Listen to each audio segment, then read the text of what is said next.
Just do it. They had no leader. Her father was dead, and their current laird of war was a drunkard who was not even within the castle walls, for he'd been spending his nights in the village since her father's passing. Her brother had not yet returned from the continent.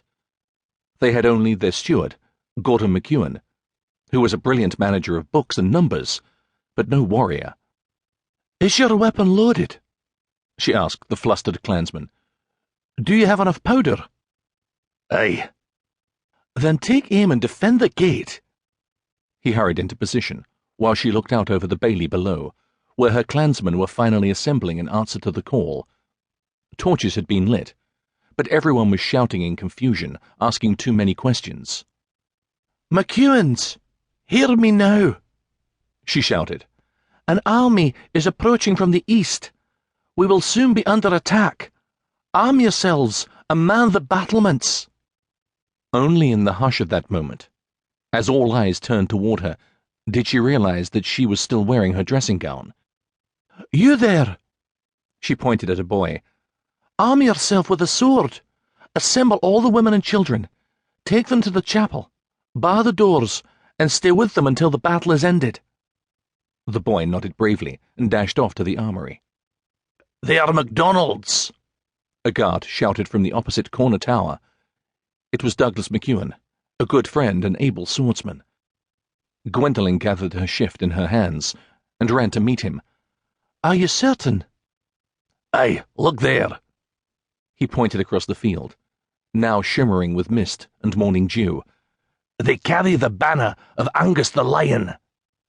Gwendolen had heard tales of Angus MacDonald, forsaken son of the fallen MacDonald chief, who had once been laird of Kinloch.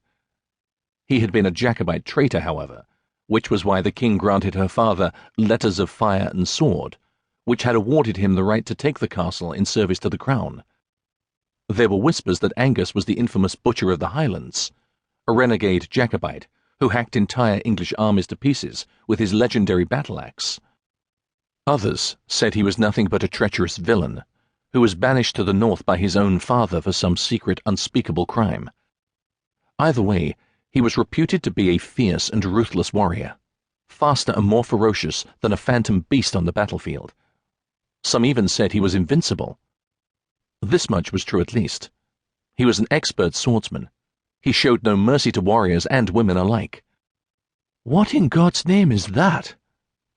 She leaned forward and squinted, as a terrible sense of foreboding poured through her. Douglas strained to see clearly through the mist.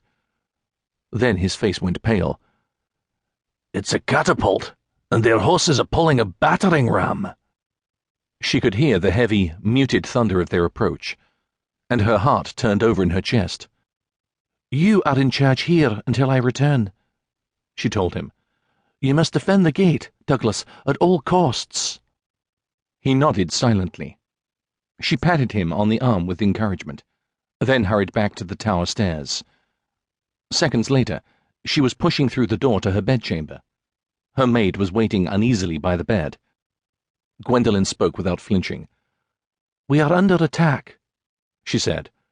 "There isn't much time. You must help gather the women and children, go straight to the chapel, and stay there until it is over." "Aye, Miss McEwen." The maid hastened from the room.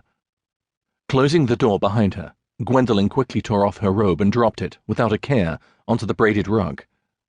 She hurried to the wardrobe to find clothes. Just then, a sudden, violent pounding began at her door, as if an animal were bucking up against it. "Gwendolen! Gwendolen! Are you awake?" She halted in her tracks. Oh, if only she were asleep, and this was still the dream, playing tricks on her mind. But the sound of alarm in her mother's voice quashed that possibility. She hurried to answer the door. "Come inside, Mother. We are under attack." "Are you certain?" Honora looked as if she had already taken the time to dress for the event. Her long curly hair was combed into a hasty but elegant twist, and she was wearing a crisp new gown of blue and white silk.